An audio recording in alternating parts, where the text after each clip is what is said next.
হাত ছুলেও তালুবন্দি করতে পারেননি মাহমুদুল হাসান জয়। দুর্দান্ত একটা ক্যাচ হতে পারত বাংলাদেশের প্রথম উইকেট। সেই সুযোগটাই তৈরি করেছিলেন ইবাদত হোসেন, কিন্তু কাভার ড্রাইভে এজ হওয়া বলটায় জীবন পান ইমামুল হক। তখন তিনি 23 রানে।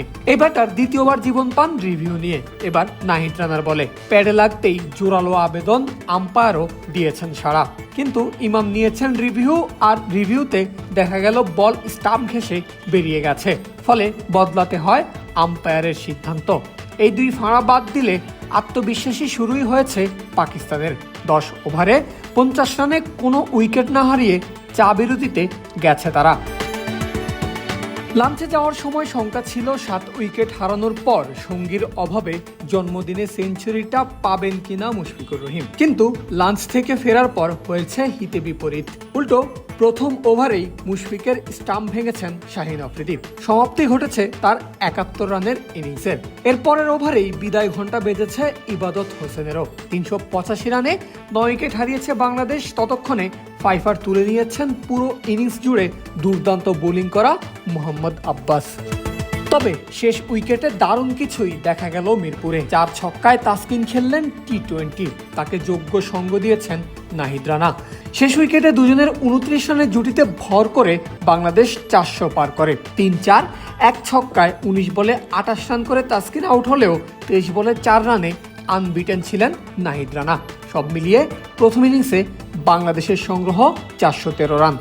মোহাম্মদ আব্বাসের শর্ট ডেলিভারিতে পুল শট মেহেদী মিরাজের, স্কোয়ার লেগ দিয়ে বল সীমানার বাইরে ছক্কা, যে ছক্কায় স্কোরবোর্ডে বাংলাদেশ করেছে 350 পার। সর্বশেষ 3টে জুটির মতোই আরও একটা বড় পার্টনারশিপের অপেক্ষায় টাইগাররা, কিন্তু তা আর হলো কই।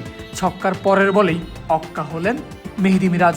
আব্বাসের স্টাম্পের বাইরের বলে ড্রাইভ করেছিলেন টাইগার ব্যাটার, কিন্তু বল গিয়েছে গালিতে ইমামুল হকের হাতে। ফলে 1-4 এক ছক্কায় 12 বলে 10 রান করে ফিরতে হয়েছে মিরাজকে।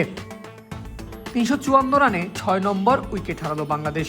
তবে পিচের অন্য পাশটা তখনও একা হাতে সামাল দিয়ে রেখেছেন মুশফিকুর রহিম।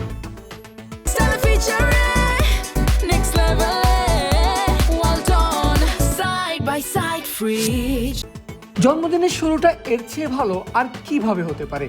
50-র অপেক্ষায় থেকে শেষ করেছিলেন প্রথম দিন। দ্বিতীয় দিনে মাঠে নামার আগে দলের সবচেয়ে জুনিয়র ক্রিকেটারের হাত থেকে কেটেছেন জন্মদিনের কেক, আর মাঠে নেমেই তুলে নিয়েছেন ক্যারিয়ারের 29তম হাফ সেঞ্চুরি। শুভ জন্মদিন মুশফিকুর রহিম। জন্মদিনের সবচেয়ে বড় উপহারটা হবে এই হাফ সেঞ্চুরিকে সেঞ্চুরিতে পরিণত করা।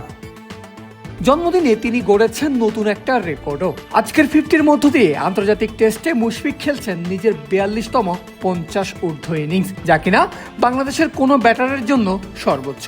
রেকর্ড গড়তে মুশি পার করেছেন নিজের বন্ধু, সাবেক সতীর্থ এবং বিসিবির বর্তমান বস তামিম ইকবালকে। 31-50 আর 10 সেঞ্চুরিতে মোট 41-50 ঊর্ধ্ব ইনিংস নিয়ে যে রেকর্ড এতদিন ছিল তামিম ইকবালের দখলে। মুশির মতোই দুর্দান্ত প্রথম দিনের পর বাংলাদেশের দ্বিতীয় দিনটাও শুরু হয়েছে চমৎকার একটা 4-এর হ্যাটট্রিক দিয়ে। দিনের দ্বিতীয় ওভারেই শাহিন আফ্রিদিকে টানা 3-4 মেরে লিটন দাস জানান দিয়ে দেন বাংলাদেশের ব্যাটিং ডমিনেশন চলবে আজও। তবে এর মধ্যেই লিটনকে সাজঘরে পাঠানোর একটা ব্যর্থ চেষ্টা করে পাকিস্তান, সেটাও অবৈধভাবেই। 95তম ওভারের 5ম বল, মোহাম্মদ আব্বাসের ডেলিভারি কাট করতে গিয়ে বল যায় সেকেন্ড স্লিপে এবং বল ধরেই ভুনো উল্লাস শুরু পাক ফিল্ডারদের। তবে জায়গা থেকেই নড়েননি লিটন, আম্পায়াররাও নিলেন রিভিউ।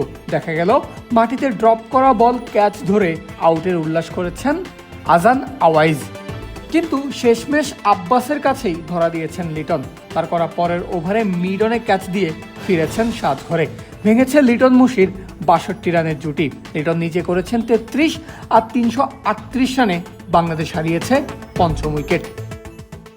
সকালবেলায় 3 আর মোট 7 উইকেট হারিয়ে দ্বিতীয় দিনের লাঞ্চে গেছে বাংলাদেশ। স্কোরবোর্ডে রান 380, মুশফিক অপরাজিত 71 রানে।